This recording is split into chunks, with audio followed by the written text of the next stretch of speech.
Ang mga salitang yon ay hindi sigaw, kundi isang malamig na bulong na tumagos sa makapal na pinto ng library. Nakatayo ako sa labas, naninigas ang buong katawan habang mahigpit na nakakuyom ang aking mga palad. Sa aking kanang kamay, hawak ko ang isang lumang garapon na puno ng mga barya.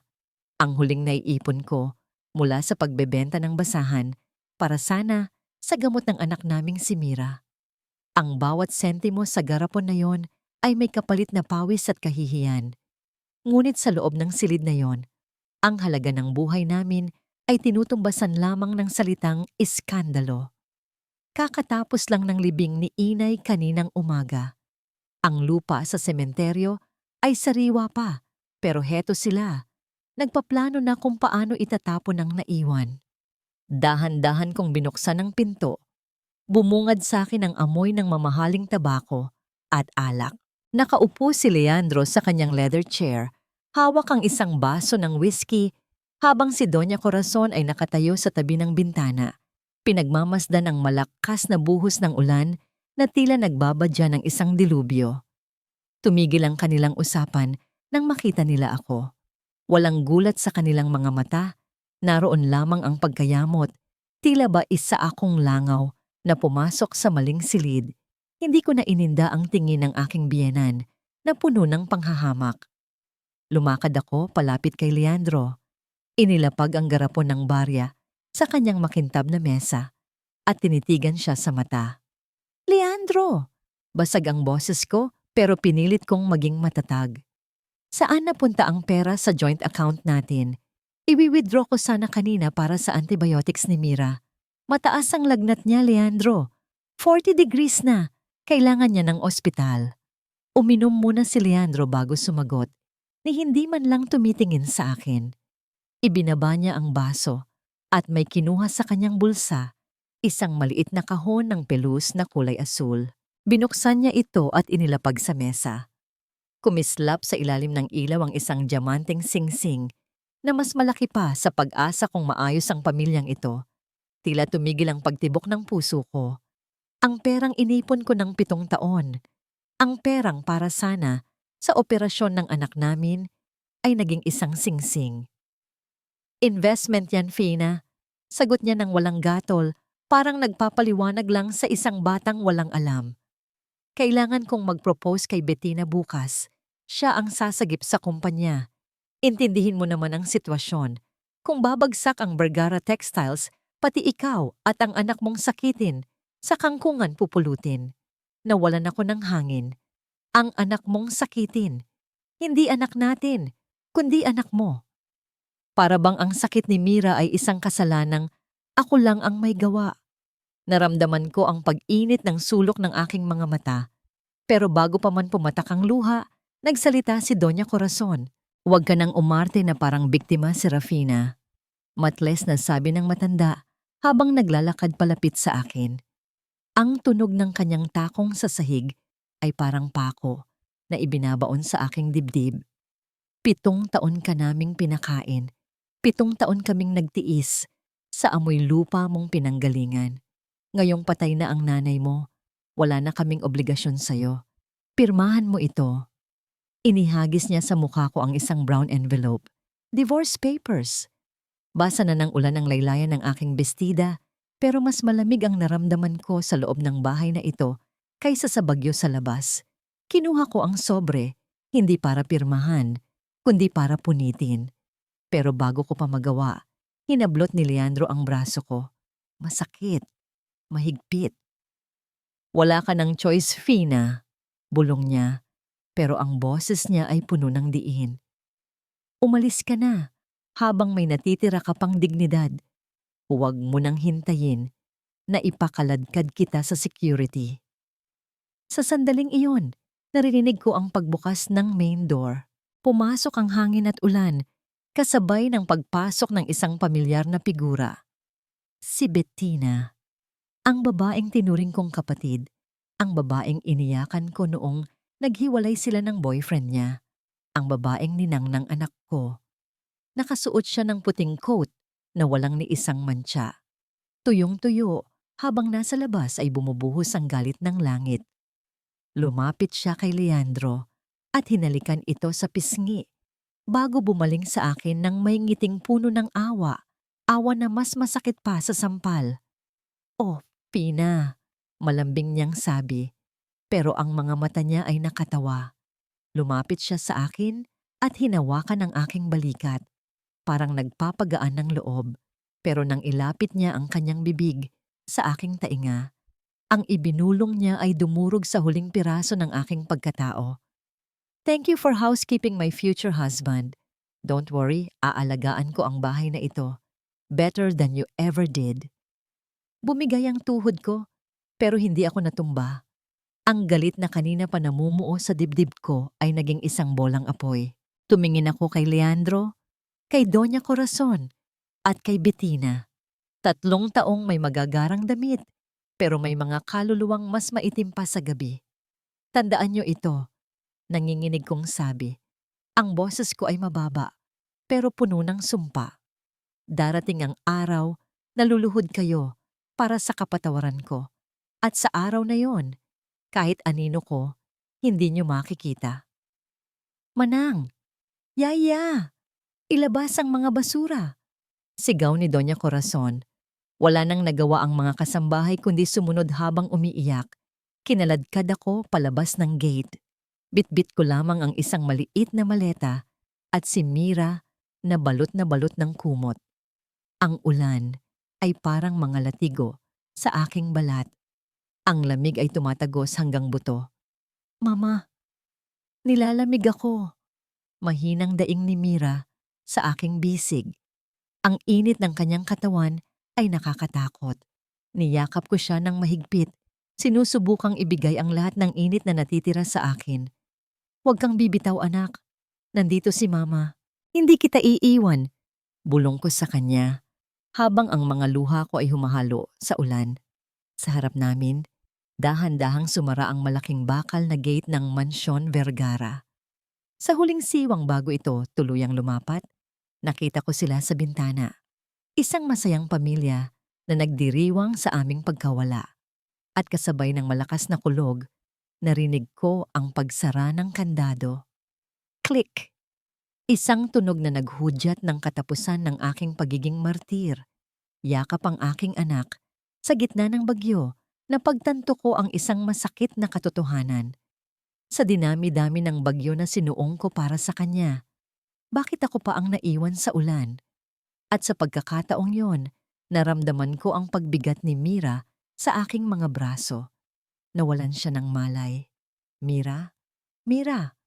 Ang sigaw ko ay nilamon ng hangin. Walang sumagot kundi ang walang katapusang ulan.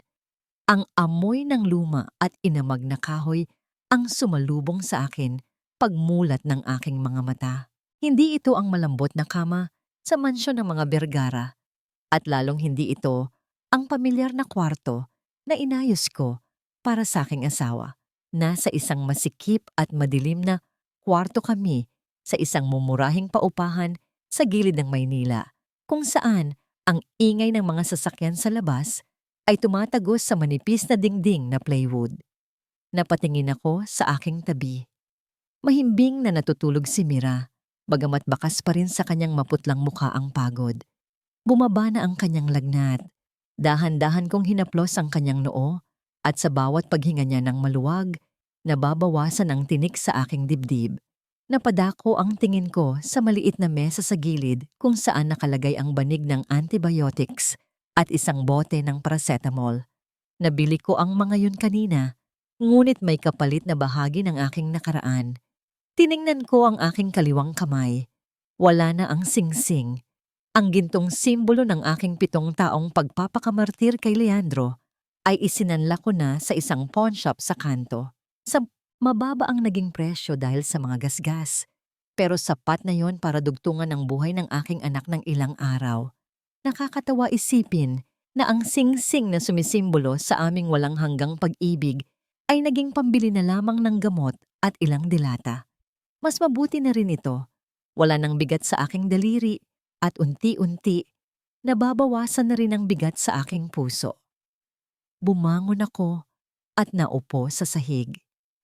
Sa ilalim ng aandap-andap na ilaw ng bumbilya, Kinuha ko ang tanging bagay na naisalba ko mula sa bahay bukod sa aming mga damit. Ang lumang kahon na gawa sa naara na ipinamana sa akin ni inay. Ito ang kahon na laging nakatago sa ilalim ng kanyang kama. Ang kahon na mahigpit niyang ipinagbilin na buksan ko lamang kapag wala na siya. Nanginginig ang aking mga kamay habang tinatanggal ang lock na kinakalawang na. Nang bumukas ang takip, sumingaw ang isang pamilyar na amoy. Amoy ng tuyong bulaklak ng sampagita at lumang papel. Wala itong lamang alahas o pera. Sa halip, tumambad sa akin ang patong-patong na mga liham na hindi kailanman na ipadala at isang bagay na nakabalot sa pelus na tela. Kinuha ko muna ang bagay na nakabalot. Mabigat ito at malamig sa palad. Nang alisin ko ang telang pelus, muntik ko nang mabitawan ito sa gulat. Isang bida, ang panghabi na ginagamit sa tradisyonal na hablon. Ngunit hindi ito gawa sa ordinaryong kahoy. Ito ay gawa sa purong ginto at sa gilid nito ay may nakaukit na pino at eleganting mga letra. Aurelio. Bakit may ganito si inay? Ang nanay ko ay isang simpleng mananahi na namasukan sa pamilya Vergara noong dalaga pa siya. Ang mga kamay niya ay magaspang, puno ng tusok ng karayom at mantsa ng tina. Paano napunta sa kanya ang isang bagay na mukhang pagmamay-ari ng isang reyna? Ibinalik ko ang tingin sa mga liham. Kinuha ko ang isa na may petsang 20 taon na ang nakalilipas. Ang papel ay naninilaw na at marupok. Ngunit ang sulat kamay ay malinaw at puno ng damdamin. Mahal kong Fina, kung binabasa mo ito, ibig sabihin ay wala na ako. Patawarin mo ako kung itinago ko sa iyo ang katotohanan. Ginawa ko ito para protektahan ka. Hindi ako si Maria na katulong. Ako si Corazon Aurelio, ang nag-iisang anak na tumakas mula sa hawlan ng ginto sa Iloilo dahil sa pag-ibig na ipinagbawal. Ang akala ko, sapat na ang pag-ibig para mabuhay, pero nagkamali ako. Ang kahirapan ay isang malupit na guro. Pero ikaw, anak, ikaw ang aking pinakamagandang obra. Ang dugong nananalaitay sa iyo ay dugo ng mga manghahabi. Ang talento mo sa pagtitimpi at paglikha ay hindi galing sa wala. Galing iyan sa mga ninuno nating naghabi ng kasaysayan. Napasinghap ako. Aurelio, ang pamilyang nagmamay-ari ng pinakamalaking taniman ng pinya at paggawaan ng tela sa Visayas, ang pamilyang nasa mga textbook at magazine. Biglang nagbalik sa aking alaala ang isang hapon noong bata pa ako. Nakaupo ako sa paanan ni inay habang tinuturuan niya akong maghabi gamit ang mga retasong tela at isang gawang kamay na frame. Damhin mo ang hibla, Fina, bulong ni inay sa aking gunita. Huwag mong pilitin. Ang sinulid ay may sariling buhay. Kung hihilain mo ng marahas, mapapatid. Pero kung gagabayan mo ng may pagmamahal, bubuo ito ng isang matibay na tela. Ngayon ko lang naintindihan, hindi lang basta laro ang mga turo niya. Iyon ay isang pagsasanay, isang pamana. Sa ilalim ng tumpok ng mga liham, may nakasilid na isang calling card. Luma na ito, pero nababasa pa ang numero. Belinda Aurelio, head weaver. Kinuha ko ang aking cellphone. Basag na ang screen nito matapos kong mabagsak noong gabing kaladkarin kami palabas. Pero gumagana pa. 2:00 na ng madaling araw, pero hindi ako mapakali. Kailangan kong malaman ang totoo. Kung totoo ang sinasabi ni inay, may pag-asa pa kami ni Mira. Hindi ko nahahayaang lumaki ang anak ko na tinatapakan ng mga katulad ni Leandro. Pinindot ko ang numero. Ang bawat ring sa kabilang linya ay tila kasabay ng dagundong ng aking puso. 1 beses, 2 beses, 3 beses. Akala ko ay walang sasagot, ngunit biglang nawala ang tunog ng pagtawag at napalitan ng isang boses na garalgal at tila galing sa malalim na pagkakatulog, ngunit puno ng pag-iingat. Hello? Sino ito? Bakit ka tumatawag sa oras na ito? Tanong ng matandang babae sa kabilang linya. Huminga ako ng malalim. Pilit pinapatatag ang boses kong nanginginig pa rin sa lamig at kaba. Ako po si Serafina, anak ni Maria. Natahimik ang kabilang linya ng matagal. Napakatagal na inakala kong naputol na ang tawag. Ang naririnig ko lang ay ang mabigat na paghinga ng nasa kabilang dulo na para bang nakakita siya ng multo. Serafina! Basag ang boses ng babae at naramdaman ko ang paghalo ng gulat at saya sa kanyang tono. Diyos ko, totoo nga, buhay ka. Ang akala namin ay tuluyan na kaming kinalimutan ng iyong ina. Patay na po si inay, sagot ko. At sa pagbigkas ko ng mga salitang iyon, muling kumirot ang sugat sa aking puso. Pinalayas po kami ng asawa ko. Wala na kaming matutuluyan. Nakita ko po ang sulat. Narinig ko ang paghagulgol sa kabilang linya, ngunit agad din itong napalitan ng isang seryoso at nagmamadaling tono. Makinig ka sa akin, Fina. Mabilis na sabi ni Tita Belinda. Wala na tayong oras. Nalaman na ni Mateo Rios, ang abogado ng pamilya, na patay na ang iyong ina. Sa mga oras na ito, pinoproseso na niya ang paglilipat ng lahat ng ari-arian sa gobyerno dahil sa kawalan ng tagapagmana. Ang buong akala nila ay patay na ang linya ng mga Aurelio. Napahigpit ang hawak ko sa gintong bida. Ari-arian. Kailangan mong umuwi dito sa Iloilo, Fina. Pagpapatuloy niya at ang bawat salita ay may diin ng isang utos. Hindi ka anak ng katulong. Ikaw ang huling Aurelio. Ikaw ang may-ari ng lahat ng ito. Pero kailangan mong unahan si Mateo bago niya isara ang testamento.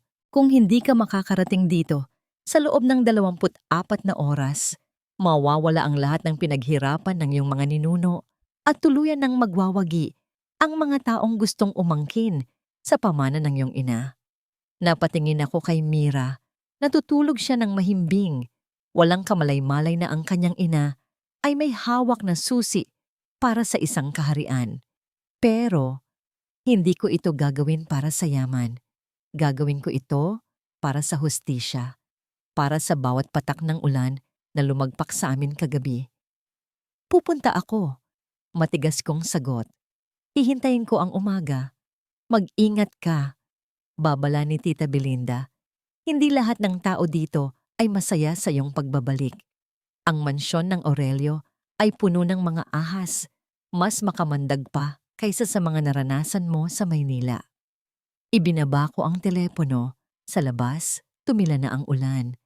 Ang katahimikan ng madaling araw ay tila nagbabadya ng isang bagong simula.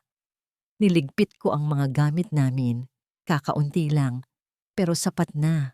Hinawakan ko ng mahigpit ang gintong bida sa aking palad, hanggang sa bumuo ng ukit nito sa aking balat. Tapos na ang pagiging basahan ni Serafina. Oras na para maghabi ng sarili kong kapalaran. Iba ang simoy ng hangin dito sa Iloilo. Kung sa Maynila ay mabigat at puno ng usok ang hangin, dito ay amoy asukal at lupa, amoy ng kasaysayan at mga alaalang matagal nang ibinaon. Nakatayo kami ni Mira sa harap ng isang dambuhalang gate na gawa sa bakal na puno ng kalawang at baging. Sa likod nito ay nakatindig ang Casa Aurelio, isang lumang bahay na bato na tila isang higanting natutulog sa gitna ng malawak na lupain. Ang mga bintana nito ay gawa sa kapis shell, ang ilan ay basag na, at ang mga pader ay tinubuan na ng lumot. Ngunit naroon pa rin ang tikas ng isang reyna na ayaw magpatalo sa panahon. Mahigpit ang hawak ni Mira sa laylayan ng aking palda. Nanlalaki ang kanyang mga mata habang tinitingnan ang lawak ng lugar na malayong malayo sa masikip na kwartong tinulugan namin kagabi. Kahit ako ay nanginginig ang tuhod. Ito pala ang mundong tinalikuran ni inay. Ito pala ang hawla ng ginto na pilit niyang tinakasan. Bumukas ang gate nang kusa matapos kumpirmahin ng gwardya ang aming pagdating. Naglakad kami papasok sa mahabang driveway na nalililiman ng mga puno ng akasya. Sa dulo nito, naghihintay ang isang lalaki sa may balkonahe. Hindi siya nakangiti. Siya si Mateo Rios. Nakasuot siya ng puting linen na polo na nakatupi hanggang siko at itim na slacks. Ang kanyang tindig ay tuwid at formal. tila isang rebulto na hindi marunong mapagod. Habang papalapit kami, naramdaman ko ang talim ng kanyang tingin. Sinusuri niya ako mula ulo hanggang paa, ang lumakong sapatos na may putik, ang damit kong kupas na, at ang anak kong payat na nakakapit sa akin. Walang bahid ng paghanga o awa sa kanyang mga mata, kundi purong pagdududa. Umakyat kami sa hagdang bato. Ang bawat hakbang ko ay mabigat, tila may kadenang nakatali sa aking mga paa. Nang makarating kami sa itaas, hindi niya inabot ang kanyang kamay para makipagkamay. Sa halip, tumalikod siya at naglakad papasok sa bahay. Ang tunog ng kanyang sapatos sa sahig na nara ay umaalingaw-ngaw sa katahimikan ng malaking bulwagan. "Follow me," ang maikli at malamig niyang utos. Sumunod kami sa kanya papasok sa library. Ang silid ay puno ng mga librong inaamag at mga antigong muebles na natatakpan ng puting tela. Umupo siya sa likod ng isang malaking mesa na gawa sa kahoy at itinuro ang silya sa harap niya. "Let's go straight to the point, Mrs. Vergara." Panimula niya habang binubuklat ang isang folder. Ang boses niya ay malalim at walang emosyon, parang isang hukom na nagbabasa ng sentensya. "Or should I say, Miss Aurelio, your mother's letters prove your identity based on the handwriting analysis I rushed this morning. Legally, you are the heir." Nakahinga ako ng maluwag. "Salamat sa Diyos. Kung ganoon, attorney, Rios, pwede na ba naming makuha ang mana? Kailangan ko ng pera para sa anak ko. May sakit siya at..." Isinara niya ang folder ng malakas na nagpadagundong sa katahimikan ng silid. Natigil ako sa pagsasalita. Tinitigan niya ako ng may halong inis. "You sound exactly like your husband," matalim niyang sabi. Parang sinampal ako ng kanyang mga salita. Naramdaman ko ang pag-init ng aking muka. "Don't compare me to him," madiin kong sagot. Bagamat nanginginig ang boses ko, wala kang alam sa pinagdaanan ko. Sumandal siya sa kanyang upuan at pinagsalikop ang mga daliri. "May alam ako, Miss Aurelio. Alam kong 7 taon kang nagpaalipin sa pamilyang yon. At alam kong ngayon, nandito ka para humingi ng easy money.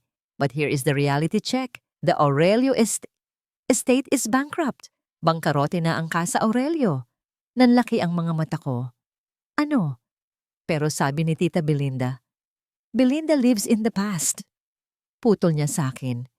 Ang lupaing ito ay nakasangla sa bangko. Ang weaving workshop ay 2 buwan nang walang produksyon. Ang mga tauhan ay nag-aalisan. Kung nandito ka para magbenta ng lupa at tumakbo pabalik sa Maynila na may dalang pera, mabibigo ka. Dahil nakatali ang titulo sa isang trust fund na maaari lang galawin kung mapapatakbo mo ulit ang negosyo ng maayos. Tumayo siya at naglakad palapit sa bintana. Tinatanaw ang tuyot na hardin. "Ayaw kong ibigay sa iyo ang pamana, Pina. Para sa akin isa kang dayuhan na walang alam sa tradisyon ng pamilyang ito. Pero ang batas ay batas. Kaya ito ang deal. Bubuhayin mo ang Aurelio Weaves. Patutunayan mo sa akin na karapat-dapat ka sa apelidong dala mo. Kung hindi, hahayaan kong rematahin ng bangko ang lahat. At uuwi ka sa Maynila na walang dala." Natahimik ako. Akala ko ay tapos na ang bagyo. Pero heto ako, nakaharap sa isang panibagong unos. Tiningnan ko si Mira. Nakaupo siya sa sulok, nilalaro ang laylayan ng kanyang damit. Para sa kanya, kakayanin ko ang lahat. Kahit ang aroganteng abogadong ito. "Ipakita mo sa akin ang workshop," hamon ko sa kanya. Hindi siya sumagot, pero nakita ko ang bahagyang pagtaas ng kanyang kilay. Senyales ng pagkabigla o paghamak. Dinala niya kami sa likod ng mansyon. Doon nakatayo ang isang lumang kamalig. Pagbukas ng pinto, sumalubong sa amin ang alikabok na sumasayaw sa sinag ng araw na tumatagos sa mga butas ng bubong. Sa loob, may 10 hablon o weaving looms na nakatayo, pero nababalutan ng sapot ng gagamba. Lumapit ako sa pinakamalaking hablon sa gitna. Hinaplos ko ang makinis na kahoy nito Tila may kuryenteng dumaloy sa aking mga daliri. Naalala ko ang init ng kamay ni inay habang ginagabayan ang maliliit kong daliri sa pagpasok ng sinulid. Kusa na lamang gumalaw ang aking katawan. Nakita ko ang isang hibla ng sinulid na pinya na kabuhol sa hills. Kusa itong inayos ng mga daliri ko. Napakanipis at napakarupok ng hibla ng pinya na para bang isang maling galaw lang ay mapapatid na ito ng tuluyan. Ngunit hindi ako natakot. Dahan-dahan, puno ng pag-iingat at pasensya, kinalag ng aking mga daliri ang buhol hanggang sa muling maging tuwid at maayos ang daloy ng sinulid. Umupo ako sa bangko ng hablon. Ang aking mga paa ay kusa ring tumapak sa treadles sa ilalim. Tila ba may sariling memorya ang aking mga kalamnan na nagising mula sa mahabang pagkakatulog. Hinawakan ko ang bida at pinalipad ito sa pagitan ng mga sinulid. Ang tunog ng kahoy na nag-uumpugan ay umalingaw-ngaw sa loob ng tahimik na kamalig. Isang ritual na sayaw ng kahoy at sinulid na lumilikha ng isang musika na hindi naririnig ng tainga, kundi nararamdaman ng puso. Ito ang tunog na nagpatulog sa akin nung bata ako sa kandungan ni inay. Ito ang tunog ng buhay. Naramdaman ko ang pagbigat ng tingin ni Mateo sa aking likuran. Tumigil ako sa paghabi at lumingon.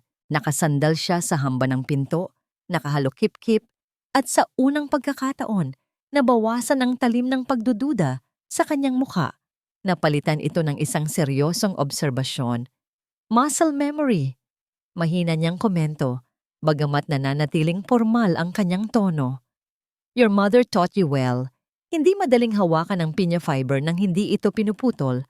Most beginners break it in seconds. Tinuruan niya ako kung paano respetuhin ang hibla. Sagot ko habang tumatayo at pinapagin ang alikabok sa aking palda. Sinalubong ko ang kanyang tingin nang walang takot. Kaya kong patakbuhin ang lugar na ito, Attorney Rios. Bigyan mo lang ako ng pagkakataon. Bumalik ang lamig sa kanyang mga mata. Tila isang pader ang muling itinayo sa pagitan namin. Inayos niya ang kanyang salamin at naglakad palapit. Ang bawat hakbang ay puno ng awtoridad. Skill is one thing, Mrs. Vergara. Business is another. Matigas niyang sagot. May kinuha siyang isang gusot na papel sa kanyang bulsa at inilapag ito sa ibabaw ng maalikabok na mesa sa aking harapan. Akala mo ba ay tapos na ang problema mo sa Maynila? Well, sumunod sila sa'yo dito. Lumapit ako at tiningnan ang papel. Ito ay isang notice of cancellation mula sa Solano Weddings, ang nag-iisang malaking kliyente na inaasahan ng Aurelio Weaves para makapagbayad ng interes sa bangko ngayong buwan. Tumawag ang coordinator kaninang umaga. Paliwanag ni Mateo, ang boses ay walang halong awa, kundi puro katotohanan. Nakarating sa kanila ang tsismis na ikaw, isang babaeng pinalayas dahil sa mental instability at pagnanakaw, ang bagong hahawak ng production. Ayaw nilang madamay ang pangalan nila sa iskandalo ng pamilya Vergara. They pulled out the deal effective immediately. Nanlamig ako. Si Bettina. Alam kong kagagawan ito ni Bettina at ni Leandro. Hindi pa sila nakontento sa pag-agaw sa tahanan ko. Gusto rin nilang sirain ang kinabukasan ng anak ko kahit nasa malayo na kami. Ang puot ay gumapang sa aking lalamunan. Mapait at mainit. Kailangan natin ang order na yan. Giit ko. Ramdam ko ang pag-akyat ng panik sa aking dibdib, pero pilit ko itong nilabanan. Kung wala yan, paano tayo magbabayad sa bangko? Paano kakain ang mga trabahador na gusto kong ibalik? Paano ang gamot ni Mira? Exactly, sagot ni Mateo. Humakbang siya palapit sa akin. Sapat lang para maamoy ko ang mamahalin niyang pabango na humahalo sa amoy ng alikabok at lumang kahoy. Tinitigan niya ako ng diretso sa mata, hamon at babala ang nakaukit sa kanyang mukha. You said you can run this place, then fix this mess. Kumbinsihin mo ang mga Solano na bawiin ang cancellation. Ipakita mo sa kanila na hindi ka baliw at hindi ka magnanakaw. Tumingin siya sa kanyang mamahaling relo bago muling tumingin sa akin ng may pinalidad. Bibigyan kita ng 24 na oras. Kapag hindi mo na ibalik ang kontrata bukas ng tanghali, ako mismo ang maghahatid sa inyo ni Mira sa pier pabalik ng Maynila. I won't let a scandal ruin the legacy of the Aurelios further. The clock starts now. Tumalikod siya at naglakad palis. Ang tunog ng kanyang sapatos ay papalayo ng papalayo hanggang sa lamunin na ito ng katahimikan ng hardin. Naiwan akong nakatayo sa gitna ng mga makinang walang buhay. Tiningnan ko si Mira na masayang naglalaro ng mga retaso sa sulok. Walang kamalay-malay na ang bubong sa kanyang ulo ay nakadepende sa isang imposibleng hamon. Napahigpit ang hawak ko sa gilid ng hablon hanggang sa mamuti ang aking mga knuckles. Gusto nila ng digmaan? Pues, bibigyan ko sila. Hindi na ako ang Serafinang umiiyak at nagmamakaawa sa ulan. Ako na ang Serafinang maghahabi ng sarili kong sandata. Hibla bawat hibla. Binalot ng karimlan ang buong Casa Aurelio, ngunit sa loob ng luma at maalikabok na kamalig, gising na gising ang diwa ko.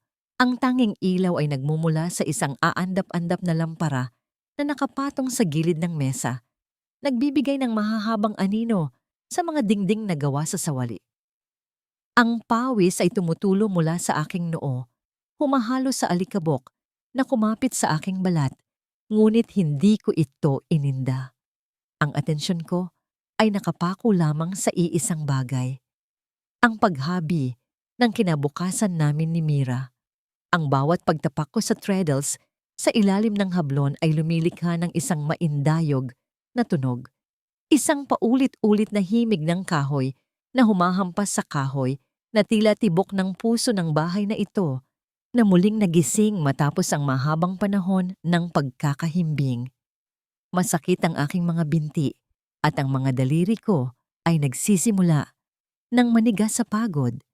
Ngunit sa tuwing maaalala ko ang malamig na tingin ni Mateo Rios at ang ultimatum na ibinigay niya, tila nagkakaroon ako ng panibagong lakas. 24 na oras, iyon lang ang meron ako para baligtarin ang ikot ng mundo. Kumuha ako ng panibagong sinulid ng pinya. Ito ang pinakamahirap na gamitin. Manipis, mapili, at madaling mapatid kung hindi ka marunong makiramdam. Pero ito rin ang pinakamaganda. Katulad ng buhay ko ngayon, marupok sa tingin. Pero kung hahawakan ng tama, kayang maging isang obra maestra. Naramdaman ko ang isang maliit na kamay na humawak sa laylayan ng aking palda. Lumingon ako at nakita si Mira. Gising na siya, nakaupo sa isang maliit na bangkito sa tabi ko. Ang kanyang mga mata ay nagniningning sa ilalim ng dim light. Hindi siya nagsalita, pero kinuha niya ang bobbin winder o ang pang-ikid ng sinulid. Sa kanyang murang edad na 7 at sa kabila ng kanyang panghihina, nagsimula siyang mag-ikid ng sinulid ng dahan-dahan, ginagaya ang mga galaw na nakikita niya sa akin noon. Anak, magpahinga ka na. Malambing kong suwaway, bagamat puno ng pag-aalala ang aking puso. Kailangan mong magpalakas. Umiling siya at ngumiti ng tipid. Ang kanyang pisngi ay hindi na kasing putla ng kahapon. Tutulungan kita, Mama, sagot niya sa maliit na boses. Para hindi ka na umiyak. Nanikip ang lalamunan ko. Ang batang ito, siya ang aking lakas at kahinaan. Sa halip na pigilan siya, hinayaan ko na lang. Sabay kaming nagtrabaho sa gitna ng gabi, ang ina na naghahabi at ang anak na nag-iikid. Ang aming pagtutulungan ay lumikha ng isang tahimik na symphony ng pagmamahal at pagsasakripisyo. Bawat hibla na nadadagdag sa tela ay isang pangako. Hindi na tayo muling paaalisin, hindi na tayo muling magugutom. Sa labas ng kamalig, sa may dilim ng mga puno ng mangga, hindi ko alam na may isang pares ng mata ang nakamasid sa amin. Nakatayo si Mateo Rios sa anino. Hawak ang isang tasa ng kape na hindi pa nababawasan. Pinapanood niya ang sayaw ng mag-ina sa loob ng ilaw ng lampara. Inaasahan niyang susuko ako matapos ang ilang oras. Inaasahan niyang makikita ang isang babaeng sosyalera na nagrereklamo sa init at alikabok. Pero ang nakikita niya ay isang babaeng hindi alintana ang dumi sa kanyang mukha. Isang inang handang ibigay ang lahat para sa anak. Dahan-dahang lumambot ang matigas na ekspresyon ng abogado. Ibinaba niya ang kanyang tingin sa lupa. Tila ba may kung anong pader sa kanyang puso ang nagsimulang magkaroon ng lamat. Tatalikod na sana siya para bumalik sa mansyon nang biglang yumanig ang katahimikan ng gabi dahil sa matining na tunog ng kanyang cellphone. Sinagot niya ito agad. Ang kanyang boses ay bumalik sa pagiging malamig at propesyonal. Rios speaking. Kumusta ang asawa ko, attorney? Ang boses sa kabilang linya ay puno ng kayabangan at alak. Si Leandro. Kumuyom ang panga ni Mateo. Tiningnan niya ulit kami ni Mira sa loob ng kamalig bago sumagot. She's persistent, Mr. Vergara. Huwag mong hayaang magtagal ang babaeng yan diyan, babala ni Leandro.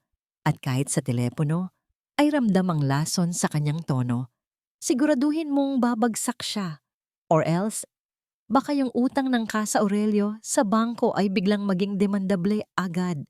Alam mo naman kung sino ang may-ari ng bangko, hindi ba? Kaibigan ko si Bettina. Pinatay ni Mateo ang tawag ng hindi nagpapaalam. Humigpit ang hawak niya sa telepono hanggang sa mamuti ang kanyang mga knuckles. Tumingin siya sa amin sa huling pagkakataon. Isang tingin na hindi ko maipaliwanag kung awa o paghanga. Bago siya tuluyang naglaho sa dilim. Lumipas ang mga oras at sumilip na ang unang liwanag ng umaga. Ang mga tilaok ng manok ay nagsimula nang bumasag sa katahimikan. Huminto ako sa paghabi at tiningnan ang aking gawa. Sa harap ko ay nakalatag ang 3 yarda ng telang pinyaseda. Hindi ito basta puti. Nilagyan ko ito ng disenyong geometric gamit ang sinulid na kinulayan ng indigo, isang teknik na natutunan ko sa mga libro ni Inay. Ito ay moderno, pero tradisyonal, matibay, pero Pino. Ito ang sagot sa hamon ni Mateo. Ito ang tiket namin para manatili. Tapos na, anak! Bulong ko kay Mira na nakatulog na sa ibabaw ng tumpok ng mga ritaso. Binuhat ko siya at inihiga sa isang makeshift na higaan na gawa sa mga sako at kumot sa sulok ng kamalig. Hinalikan ko siya sa noo at saka ako naupo sa sahig. Isinandal ang aking likod sa dingding. Pumikit ako saglit, ninanamnamang tagumpay. Ilang minuto lang. Idlip lang. Nagising ako sa isang malakas na ingay ng mga ibon na nagliliparan. Mataas na ang araw. Biglang kumabog ang dibdib ko. Tanghali na. Ang deadline. Dali-dali akong tumayo. Pinapahid ang muta sa aking mga mata. Mira, gising na. Kailangan na nating ipakita kay Mateo ang... Natigil ako sa pagsasalita. Para akong binuhusan ng nagyayelong tubig. Ang hablon, ang aking obra maestra. Wala na ang puting pinyaseda na pinagpuyatan ko buong gabi. Sa halip, ang nakita ko ay isang bangungot. Ang tela ay naging kulay pula. Hindi dahil sa tina, kundi dahil sa pinturang isinaboy dito nang walang awa. Tumatulo pa ang pulang likido mula sa tela papunta sa sahig, parang sariwang dugo na umaagos mula sa isang malalim na sugat. Ang mga sinulid ay pinutol-putol. Ginutay-gutay na parang laman na nilapa ng mababangis na hayop. Napaluhod ako sa harap ng nasirang hablon. Ang bawat hibla na pinutol ay parang ugat ko ring hiniwa. Ang amoy ng pintura ay masangsang, humahalo sa amoy ng aking takot. Mama? Lumingon ako at nakita si Mira na nakatayo. Gising na at nanlalaki ang mga mata sa takot habang nakatingin sa pulang kalat. Bago pa ako makasagot, bumukas ang pinto ng kamalig. Pumasok ang liwanag at kasabay nito ay ang anino ng isang lalaki. Si Mateo. Nakasuot siya ng kanyang formal na suit. Handa nang paalisin kami. Tiningnan niya ang nasirang tela at pagkatapos ay tiningnan niya ako. Walang gulat sa kanyang mukha, tanging isang malamig na pagtanggap sa inaakala niyang katotohanan. "Time is up, Mrs. Vergara," sabi niya, at ang boses niya ay parang huling pako sa aming kabaong. "Prepare your things. The car is waiting." Hindi ako makahinga. Hindi ito pwedeng mangyari. Alam kong may gumawa nito. Pero paano ko ipapaliwanag sa taong naniniwalang isa akong kapalpakan mula sa simula? Tinitigan ko ang pulang mantsa sa sahig at sa halip na sumuko, isang bagong apoy ang nagliyab sa aking kalooban. Hindi luha, kundi puot. "Tumayo ka na riyan, Mrs. Vergara." Ang boses ni Mateo ay hindi ko na marinig ng maayos dahil sa lakas ng pintig ng aking puso na humahampas sa aking dibdib. Nakaluhod pa rin ako sa harap ng nasirang tela. Ang mga tuhod ko ay nanlalambot sa bigat ng kabiguan. Ito na ba ang katapusan? Pagkatapos ng gabing walang tulog? Pagkatapos ng lahat ng sakripisyo? Uuwi ba akong luhaan habang bitbit ang aking anak, pabalik sa impyernong tinakasan namin? Naramdaman ko ang paggalaw ng hangin sa aking likuran nang lumapit siya. Inihanda ko na ang sarili ko sa paghila niya sa akin palabas. Ngunit sa halip na marahas na hawak, narinig ko ang kalansing ng mga susi na inilapag sa mesa.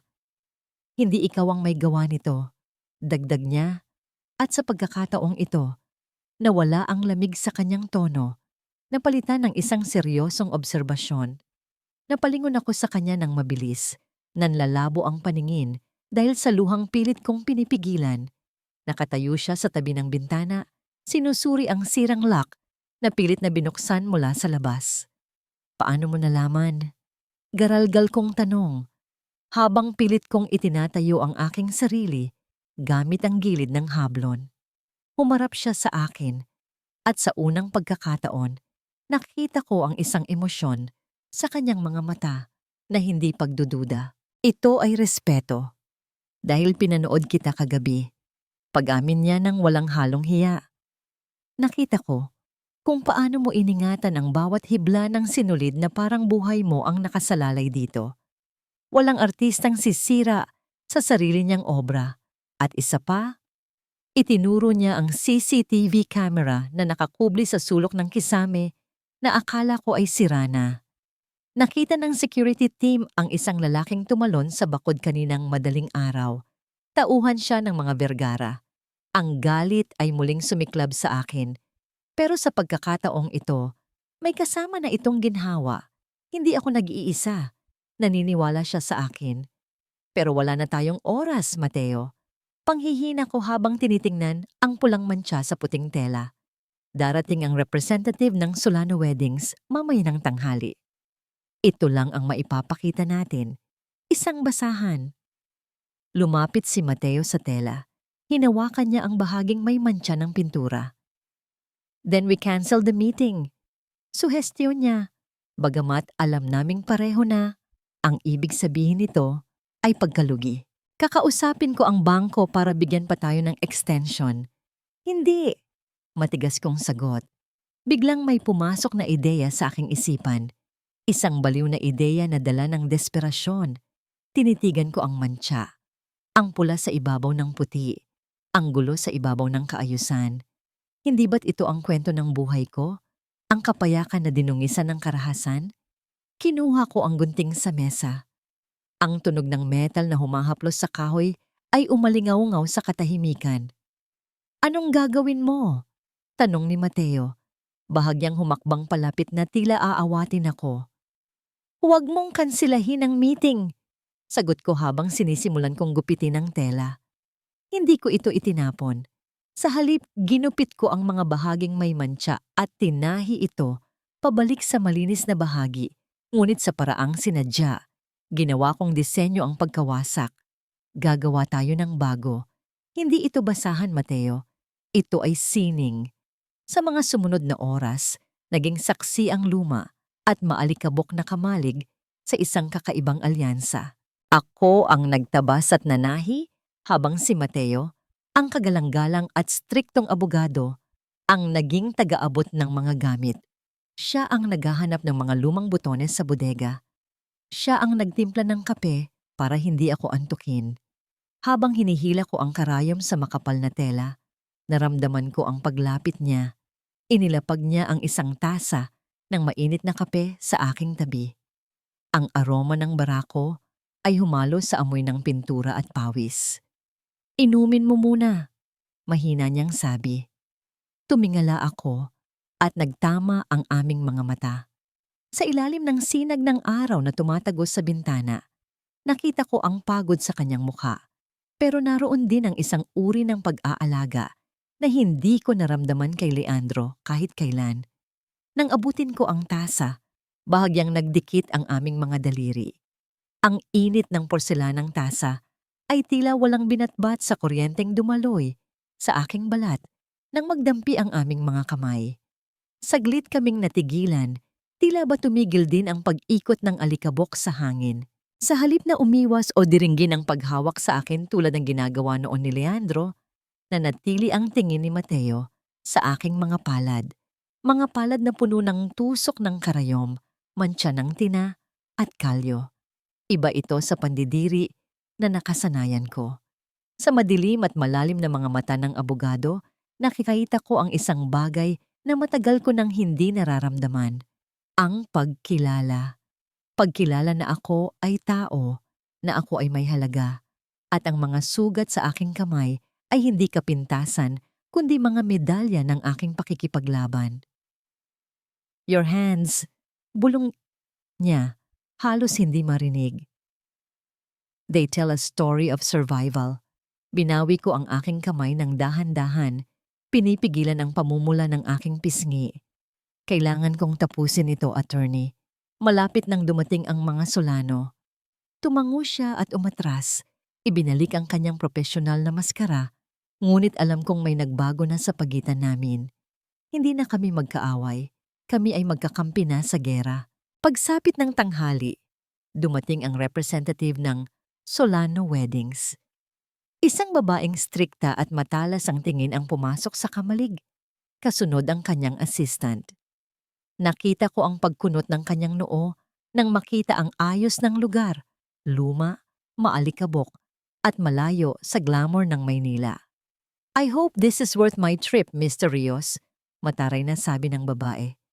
Narinig ko ang mga chismis. "Kung basura ang ipapakita niyo sa akin, I will sue for damages." Huminga ako ng malalim. Tiningnan ko si Mateo. Tumango siya. Binibigyan ako ng senyales na kaya ko ito. Hinila ko ang telang tumatakip sa manikin. Bumungad sa kanila ang pilat, ang pangalang ibinigay ko sa damit. Ang dating malinis na pinya ay naging isang obra ng pula at puti. Ang mga mantsa ng pintura na dapat ay sumira dito ay naging tila mga talulot ng pulang rosas na sumisibol mula sa niebe. O di kaya ay dugo o ng isang martir na naging sining. Ang mga punit ay tinahian ko ng gintong sinulid. Ipinapakita na ang bagay na nasira ay maaari pang maging mas maganda kaysa sa dati. Natahimik ang buong silid. Ang tanging naririnig ko ay ang paghinga ko ng maluwag. Lumapit ang representative. Dahan-dahan niyang hinaplos ang texture ng tela, particular ang bahaging may gintong tahi. "It's bold," komento niya, na tila hindi makapaniwala. "Raw. Emotional. It's not a wedding gown for a princess. It's a gown for a queen who survived a war." Humarap siya sa akin na may ngiti. "We'll take it. At gusto kong ikaw ang gumawa ng buong entourage. We will call this the Rebirth Collection." Sa sandaling iyon, gusto kong lumuhod at umiyak sa tuwa, pero nanatili akong nakatayo ng tuwid. Tinanggap ko ang kamay ng kliyente. "Thank you. Hindi kayo magsisisi." Nang makaalis ang mga kliyente, naiwan kami ni Mateo sa loob ng kamalig. Ang bigat na pasan ko kanina ay biglang naglaho. "You did it," sabi ni Mateo. At sa unang pagkakataon, nakita ko ang isang tunay na ngiti na sumilay sa kanyang mga labi. Isang ngiti na umabot sa kanyang mga mata at nagpalambot sa matapang niyang mukha. "Hindi," pagtatama ko. "We did it." Akala ko ay matatapos ang araw na yon sa tagumpay. Akala ko ay makakahinga na kami ng maluwag. Ngunit bago lumubog ang araw, habang nagliligpit ako ng mga gamit, may humintong sasakyan ng courier sa harap ng gate. Inabot ni Mateo ang sobre at binasa ang laman nito. Nakita ko ang pagdilim ng kanyang mukha. Ang nangiti kanina ay napalitan ng isang nakakatakot na seryosong ekspresyon. Anong problema? Tanong ko, habang unti-unting bumabalik ang kaba sa aking dibdib.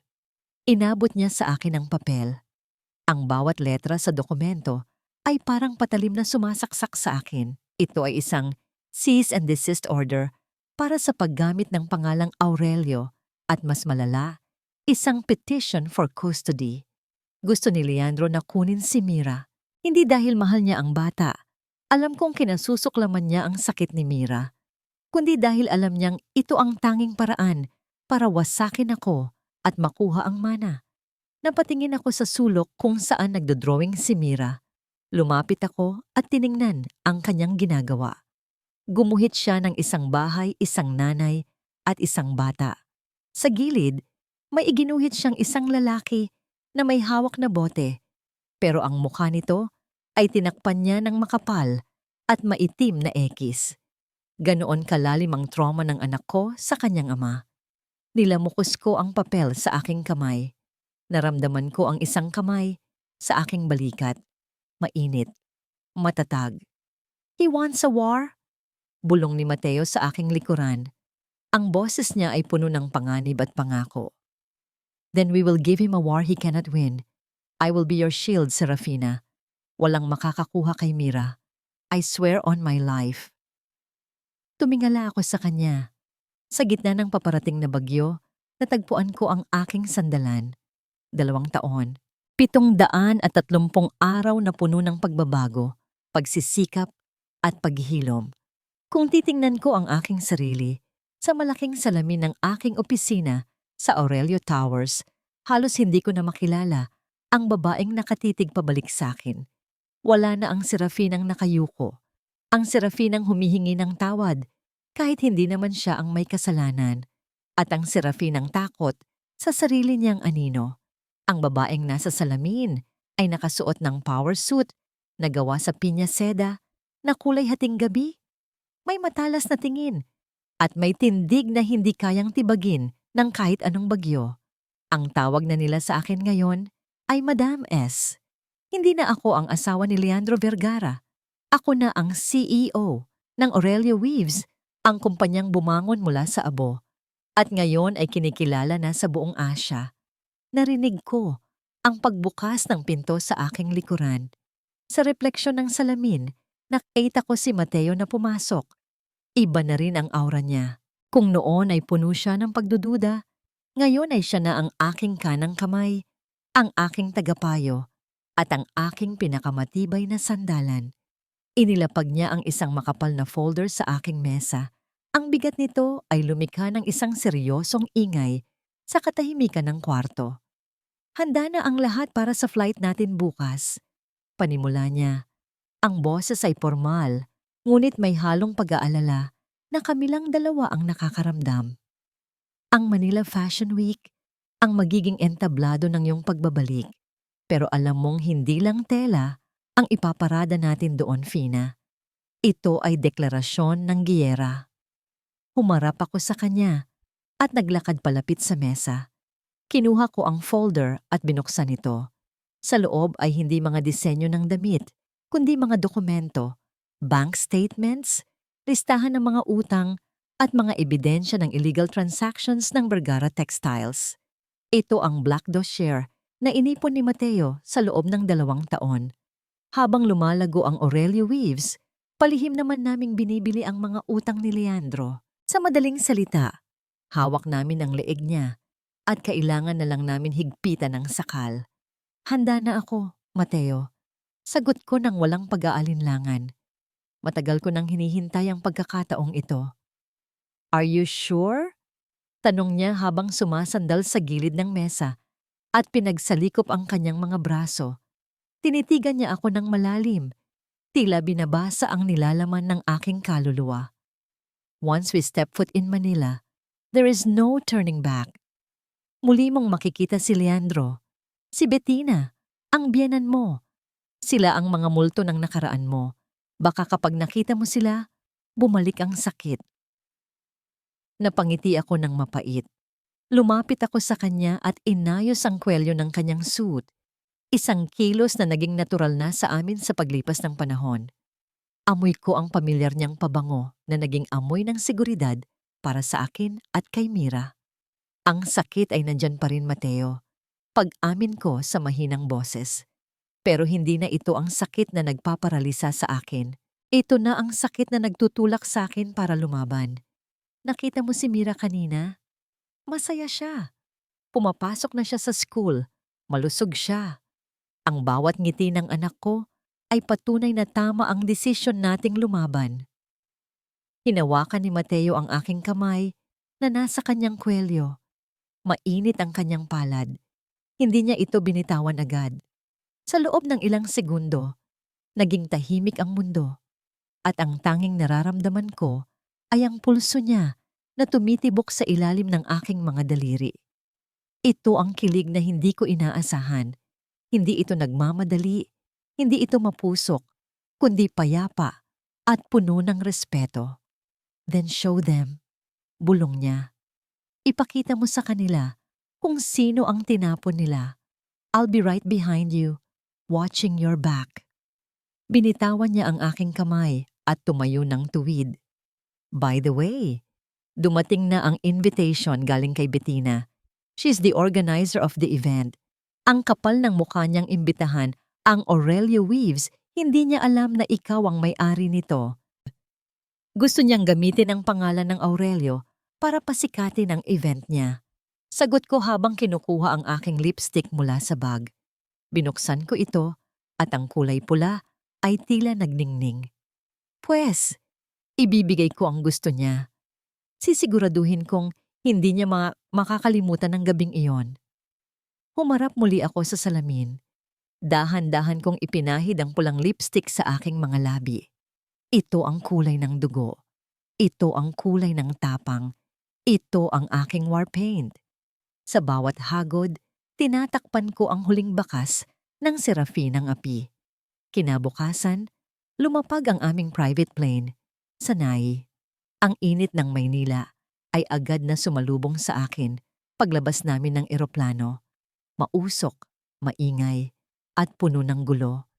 Kabaligtaran ng payapang hasyenda sa Iloilo. Ngunit sa pagkakataong ito, hindi ako yumuko. Naglakad ako pababa ng hagdan ng taas noo, suot ang aking itim na salamin at ang sapatos na ang bawat hakbang ay nagpapahayag ng kapangyarihan. Hawak ko ang kamay ni Mira sa kaliwa at sa kanan ko ay naglalakad si Mateo.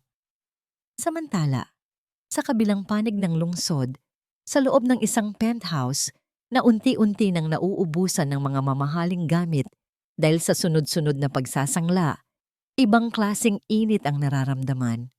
Ang basag na plorera sa sahig ay nagkalat sa paanan ni Leandro. Ang mukha niya ay puno ng pawis at galit. Ang kanyang mga mata ay mapula dahil sa alak at puyat. Wala na tayong pera, Bettina. Sigaw niya. Ang boses ay garalgal sa desperasyon. Tinawagan ako ng bangko. Rematado na ang bahay sa Forbes Park bukas. Saan tayo pupulutin ng nanay ko?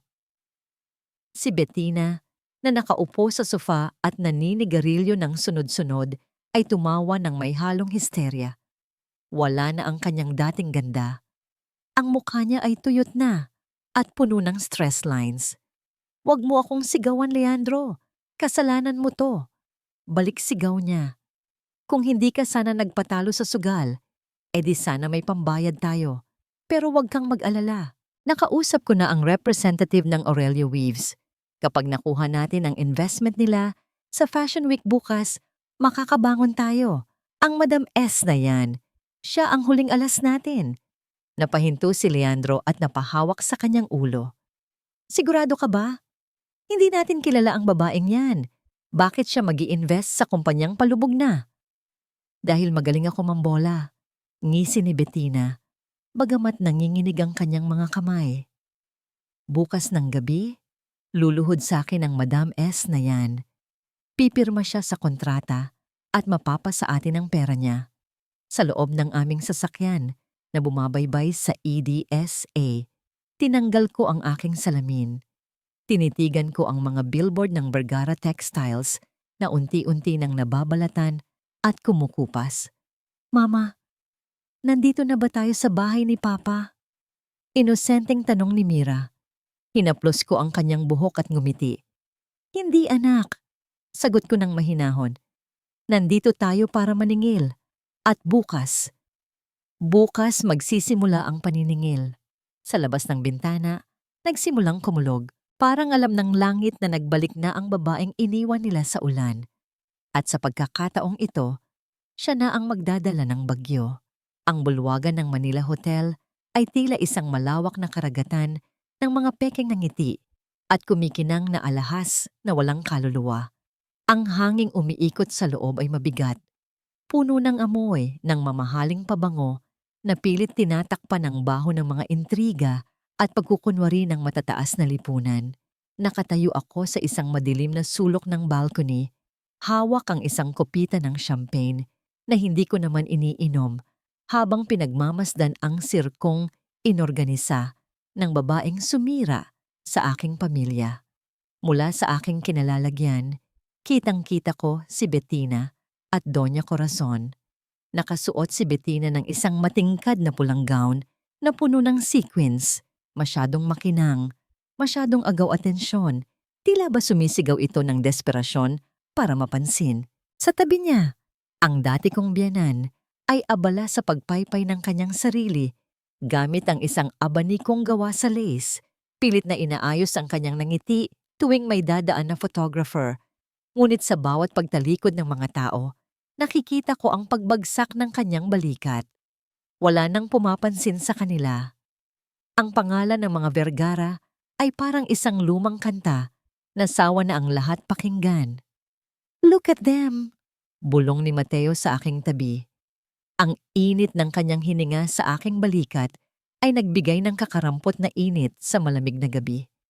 They look like drowning rats, trying to stay afloat. Hindi ako sumagot. Tinitigan ko lang si Leandro. Nakatayo siya malapit sa bar. Sunod-sunod ang lagok ng alak. Malayo sa Leandro na minahal ko noon, ang Leandrong matikas at puno ng pangarap. Ang lalaking nakikita ko ngayon ay hukot. May maitim na bilog sa ilalim ng mata at ang suot na suit ay halatang luma na kahit pilit pinalansya. Ang makita siyang ganito, akala ko ay magiging masaya ako. Pero ang naramdaman ko ay isang malamig na awa. Awa para sa taong pinili. Ang tansong kumikinang kaysa sa gintong nasa kanyang palad. It's time, sabi ni Mateo. At inalok niya ang kanyang braso sa akin. Huminga ako ng malalim. Inayos ko ang aking itim na terno. Isang disenyo mula sa Rebirth Collection. Wala itong borloloy. Simple, itim, at gawa sa pinakamagandang klase ng pinyaseda. Ang tanging palamuti ko ay ang aking taas noong paglalakad at ang pangalang Madam S. Nang humakbang kami papasok sa ballroom, tila tumigil ang pag-ikot ng mundo. Ang ingay ng mga nag-uusap na bisita ay unti-unting humupa hanggang sa mapalitan ng isang nakabibinging katahimikan. Naramdaman ko ang daan-daang mata na nakapako sa akin. Ang mga flash ng kamera ay sunod-sunod na kumislap, parang mga kidlat na sumasalubong sa aking pagdating, ngunit hindi ako kumurap. Sanay na ako sa bagyo. Naglakad kami ni Mateo sa gitna ng red carpet. Ang tunog ng aking takong sa marmol na sahig ay maindayog at matatag. Bawat hakbang ay isang deklarasyon na ako ang may-ari ng gabing ito. Nakita ko ang paglingon ni Bettina. Nanlaki ang kanyang mga mata at ang baso na hawak niya ay muntik nang dumulas sa kanyang mga daliri. Hinampas niya si Leandro sa braso para lumingon din ito. Nang magtama ang paningin namin ni Leandro, nakita ko ang pagkalito sa kanyang mukha. Hindi niya ako nakilala agad. Ang Serafinang kilala niya ay laging nakayuko, walang makeup, at laging nakasuot ng mga lumang damit. Ang babaeng nasa harap niya ngayon ay isang estranghera na balot ng kapangyarihan. Nilapitan nila kami. Ito na, ang sandaling pinaghandaan ko ng 2 taon. Good evening! Bati ni Bettina. Ang boses ay matinis at pilit na pilit ang pagiging konyo. You must be Madam S. I'm Bettina, the organizer. And this is my fiancé, Leandro Vergara of Vergara Textiles. We've been dying to meet you. Inilahad ni Leandro ang kanyang kamay. Nanginginig ito ng bahagya. May halong paghanga at pagnanasa ang tingin niya sa akin. Isang tingin na nakakasuka dahil alam kong ang habol lang niya ay ang aking pera. Isang karangalan, madam, sabi ni Leandro. Ginagamit ang kanyang charmer voice na minsan nang bumihag sa puso kong tanga. I heard you're looking for partners. Vergara Textiles is the best in the industry. We can take care of your brand. Hindi ko tinanggap ang kamay niya. Sa halip tinitigan ko lang ito ng matagal. Ang katahimikan sa pagitan namin ay naging at nakita ko ang pamumuo ng pawis sa noo ni Leandro dahil sa hiya. Dahan-dahan kong inalis ang aking sunglasses. Tinitigan ko siya ng diretso sa mata. Mga matang minsang lumuha para sa kanya. Pero ngayon ay tuyo na at kasing tigas ng diamante. Vergara Textiles? Tanong ko. Ang boses ko ay mababa. Kalmado, pero puno ng lason. Ang balita ko, Leandro, ni pambayad sa kuryente ng opisina nyo ay wala na kayo. Paano nyo aalagaan ang brand ko kung sarili nyong pamilya? Tinapon nyo sa kangkungan. Nanigas si Leandro. Ang kulay sa kanyang muka ay unti-unting naglaho na parang dugo na hinigop ng takot. Kilala niya ang boses na yon. Kahit 2 taon na ang lumipas, ang boses ng babaeng pinalayas niya sa ulan ay nakatatak pa rin sa kanyang konsensya. Utal niyang bulong. Halos hindi makapaniwala. Napatingin siya sa aking kanang kamay, sa maliit na peklat sa aking hinlalaki na nakuha ko noong ipagluto ko siya ng sinigang sa aming unang anibersaryo. Ang peklat na lagi niyang hinahaplos noon kapag nagsisinungaling siya na mahal niya ako. Bumagsak ang baso ng whiskey na hawak ni Leandro. Ang kristal ay tumama sa sahig at nagkawatak-watak. Ang tunog ng pagkabasag ay umalingaw-ngaw sa buong bulwagan, kasabay ng pagtalsik ng alak sa kanyang sapatos. Ngunit walang gumalaw. Walang nagsalita. Impossible. Singhap ni Doña Corazon na ngayon ay nakahawak sa kanyang dibdib na tila aatakihin sa puso. Ang katulong? Paanong... Ngumiti ako. Isang ngiti na hindi umabot sa mata. Isang nangiti ng tagumpay. Hindi na ako katulong, Doña Corazon. Sagot ko ng malinaw para marinig ng lahat ng nakapaligid. Ako si Serafina Aurelio, ang may-ari ng kumpanyang niluluhuran niyo ngayon para sa investment. Tinalikuran ko sila. Ang pakiramdam ay napakasarap. Parang tinanggalan ako ng tinik sa lalamunan. Hinawakan ko ang braso ni Mateo para umalis, pero naramdaman ko ang isang mahigpit na hawak sa aking pulsuhan. Hinila ako ni Leandro ng marahas. Ang desperasyon ay nagpabaliw na sa kanya. Sandali, kinakausap pa kita. Sigaw niya. Nawala na ang poise. Lumabas na ang tunay na ugali. Paano mo nagawa ito? Ninakaw mo ba ang pera ko bago ka umalis? Asawa pa rin kita, Fina. May karapatan ako sa kung anong meron ka. Bago pa ako makasagot, naramdaman ko ang mabilis na paggalaw ni Mateo. Sa isang iglap na milipit si Leandro. Inikot ni Mateo ang braso ni Leandro sa likod nito. Pilit na pinaluluhod ang lalaking akala niya ay hari. Ang mukha ni Leandro ay sumubsob sa carpet, katabi ng mga bubog ng basag na baso.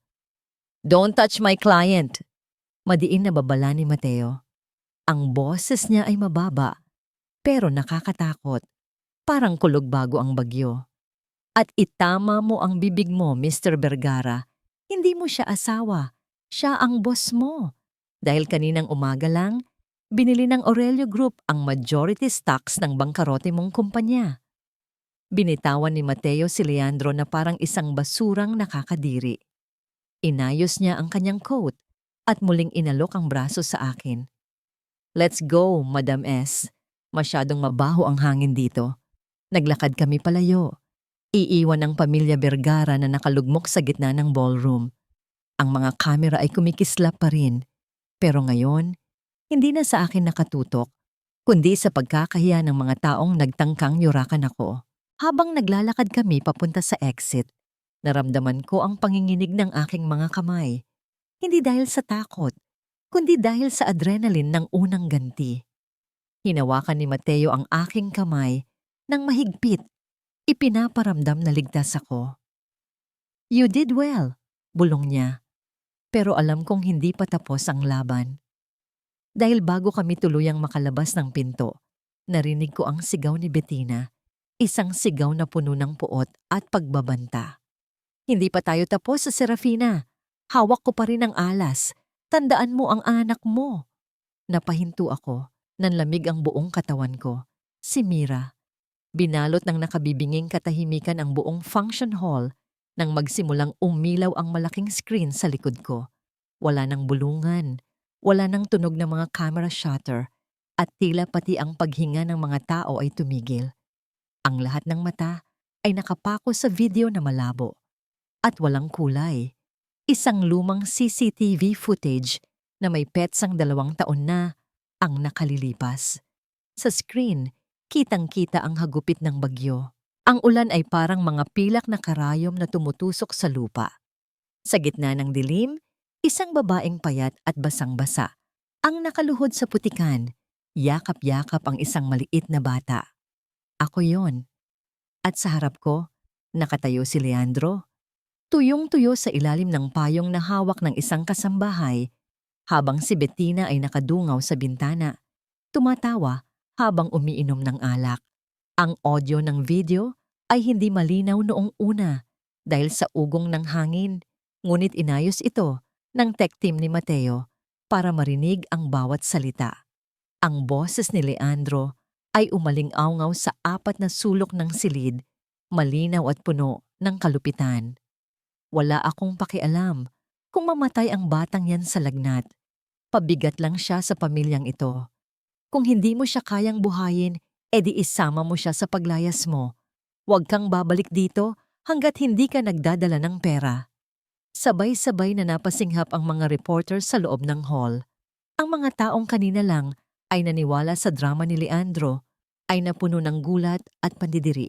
Kitang-kita sa video kung paano itinulak ni Doña Corazon ang gate para sumara ito sa mukha ko, habang si Mira ay walang malay sa aking mga bisig. Tumingin ako sa pamilya Vergara. Ang mukha ni Leandro ay nawalan ng kulay, para siyang bangkay na nakatayo. Ang kanyang mga labi ay nanginginig, bumubuka, ngunit walang lumalabas na salita. Si Bettina naman ay nagtatago na sa likod ng kanyang bag, iniiwasan ang mga kamera na ngayon ay sa kanila na nakatutok.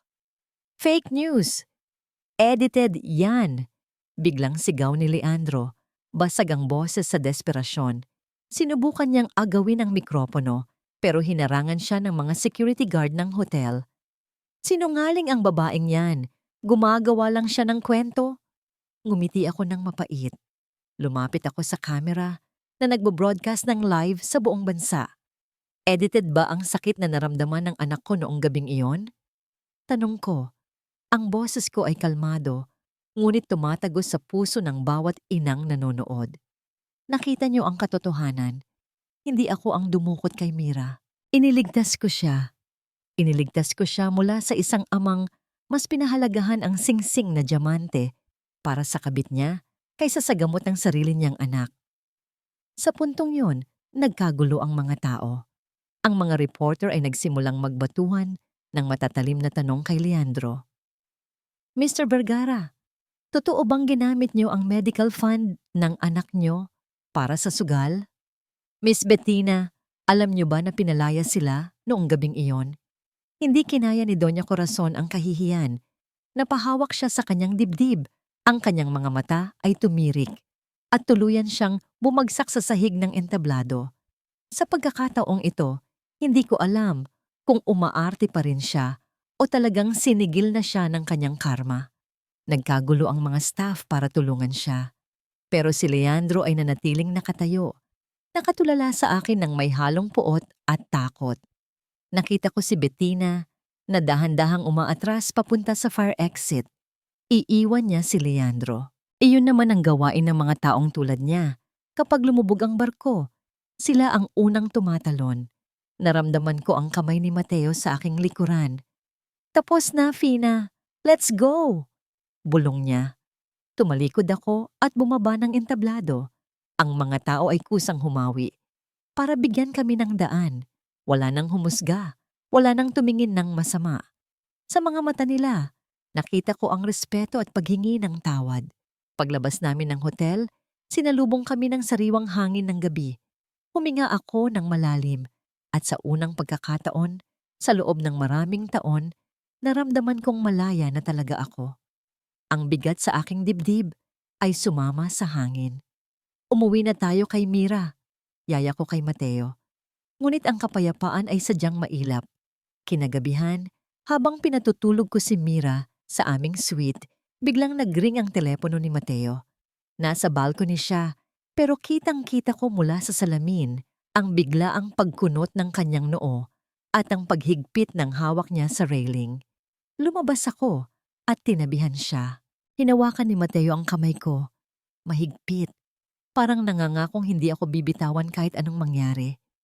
Hahanapin natin siya. Pero sa ngayon, kailangan nating maging mas maingat. Ang hayop na nasusugatan ay mas mapanganib. Tumingin ako sa malayo, sa kadiliman ng gabi, kung saan nagtatago ang mga halimaw. Ang tagumpay kanina ay napalitan ng isang pangamba.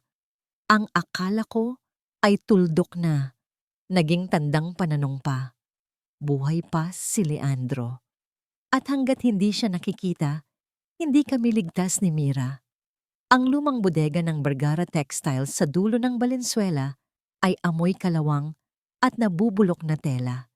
Ito ang lugar kung saan nagsimula ang imperyo ni Leandro. At dito rin pala ito magtatapos. Madilim ang paligid. Ang tanging liwanag ay nagmumula sa mga siwang ng yero, kung saan tumatagos ang sinag ng buwan. Ang alikabok ay makapal sa hangin. Pumapasok sa aking lalamunan at nagpapaalala sa akin ng lasa ng kahirapan na pilit kong tinakasan. Nakatayo ako sa gitna ng malawak na espasyo. Hawak ang isang itim na bag. Sa loob nito ay mga papel, mga dyaryo na ginupit ko para magmukhang pera. Ito ang pain. At ako ang bingwit. Sa anino ng mga nakatambak na kahon, naramdaman ko ang presensya ni Mateo. Hindi ko siya nakikita, pero alam kong naroon siya, nagbabantay, handang sumugod sa oras na kailanganin ko siya.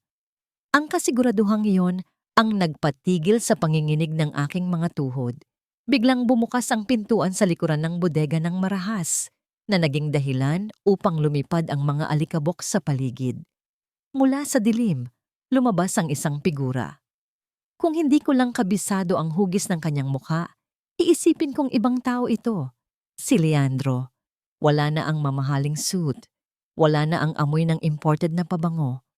Ang suot niya ay isang gusgusin at maruming t-shirt. Ang kanyang buhok ay magulo at mahaba.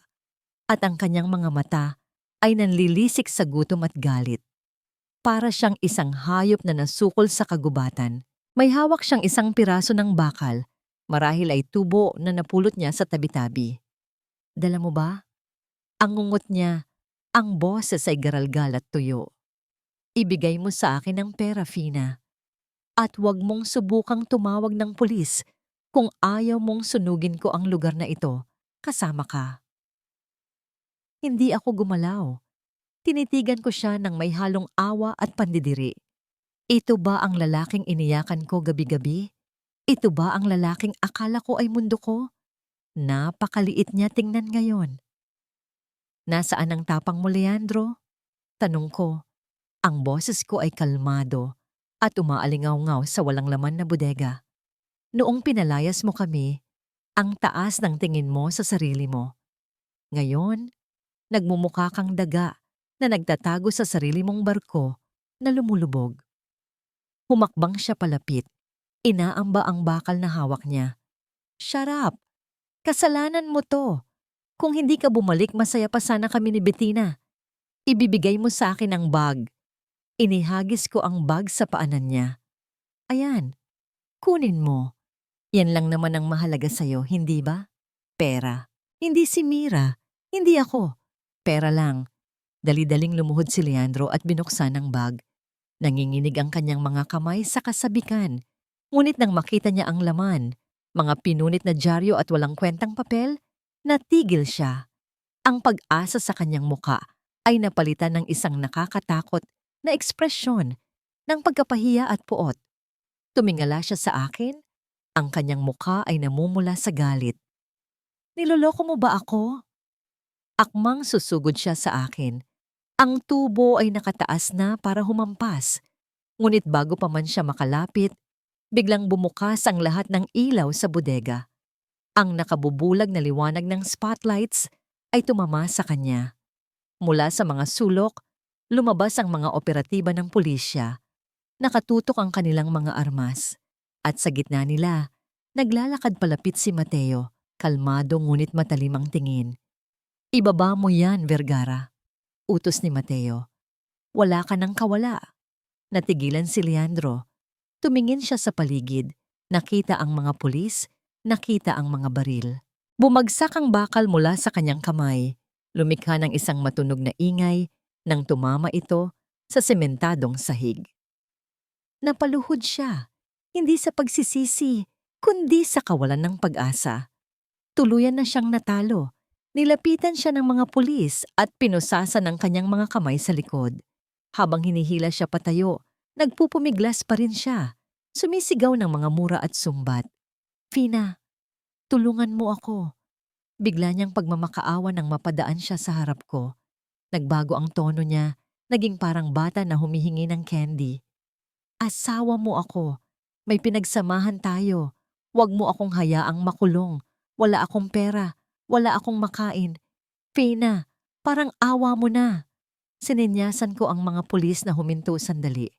Lumapit ako sa kanya. Tiningnan ko siya sa huling pagkakataon. Ang mukha niya ay puno ng dumi at luha. Binuksan ko ang aking pitaka. Kumuha ako ng isang pirasong papel na kulay kahel. Isang 20 pesos. Ito ang eksaktong halaga na inihagis niya sa akin nung gabing pinalayas niya kami. Pang-jeep, sabi niya noon.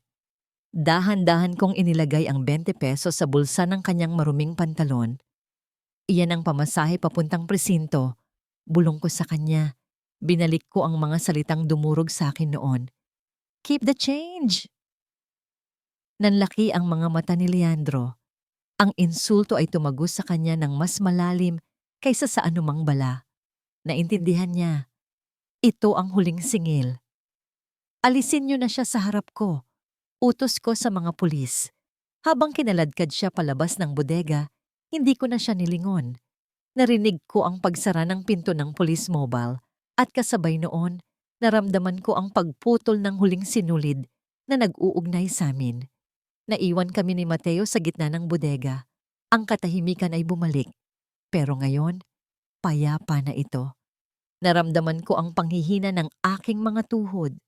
Ang adrenaline ay unti-unti nang nawawala at napalitan ito ng matinding pagod. Bago pa ako matumba, naramdaman ko ang mga braso ni Mateo na sumalo sa akin. Niyakap niya ako ng mahigpit. Ipinaparamdam sa akin na tapos na ang lahat. Wala nang takot. Wala nang pagtatago. It's over, Fina. Bulong niya sa aking buhok. Wala na siya. Ligtas na kayo ni Mira.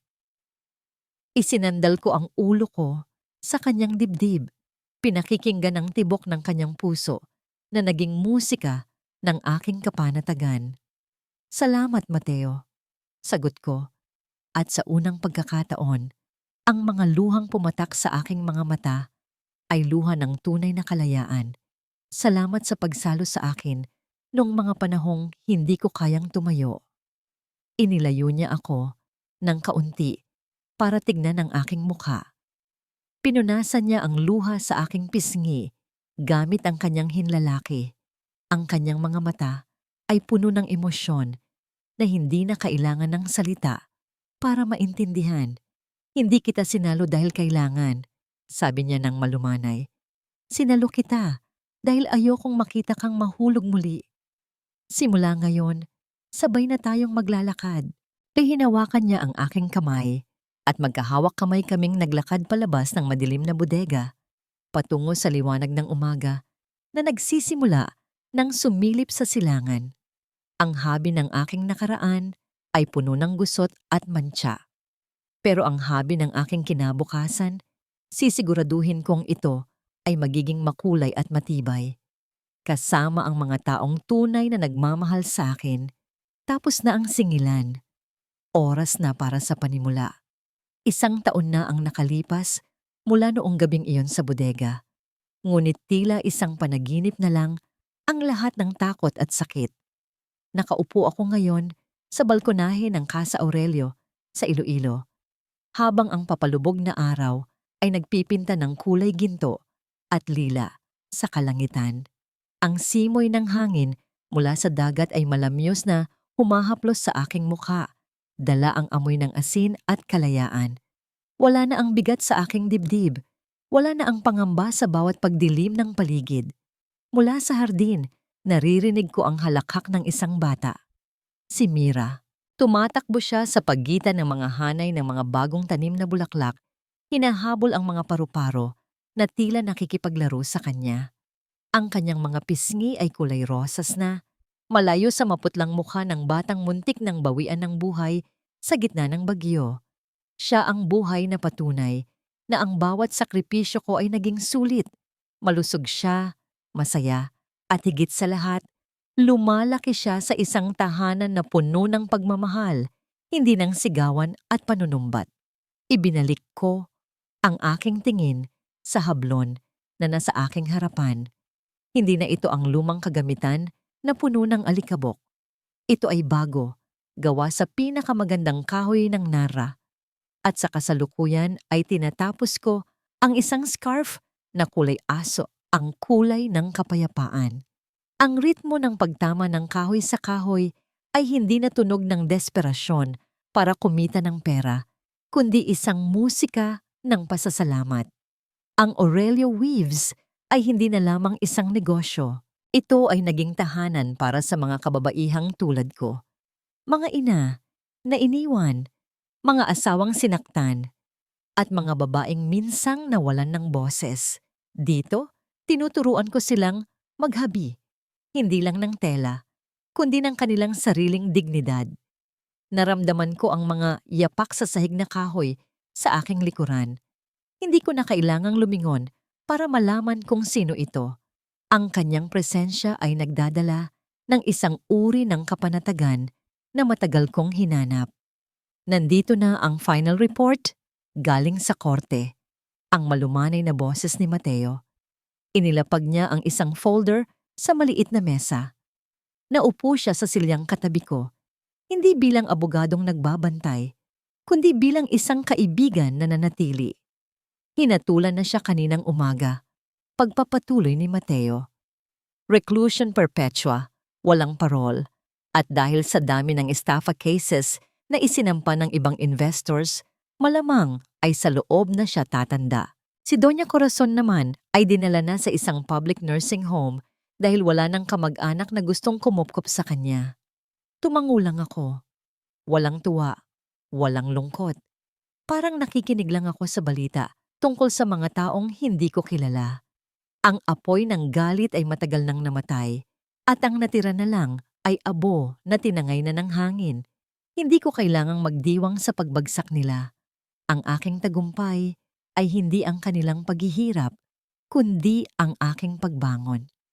Salamat, Mateo, sabi ko habang itinitigil ang paghahabi. Para sa lahat. Tinitigan niya ako. Ang kanyang mga mata ay hindi na kasing dilim ng dati. May ningning na ito ngayon at sa bawat pagtingin niya sa akin, pakiramdam ko ay ako ang pinakamahalagang tao sa mundo. Inabot niya ang aking kamay na nakapatong sa tela. Ang kanyang palad ay mainit at magaspang, bagay sa aking mga kamay na puno ng kalyo ng trabaho. Fina, tawag niya sa akin, at ang boses niya ay may halong kaba na bihira kong marinig sa isang magaling na abogado. Ngayong tapos na ang lahat ng kaso, ngayong malaya ka na talaga.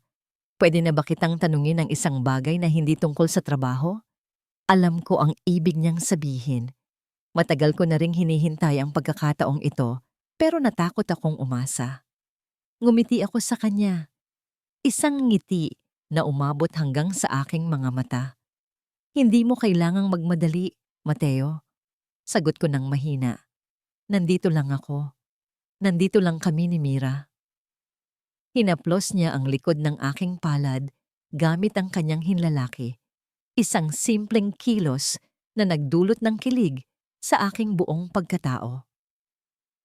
Handa akong maghintay, pangako niya, kahit gaano katagal. Basta sa dulo, ikaw at ako ang magkasama. Tumingin kami pareho sa dagat.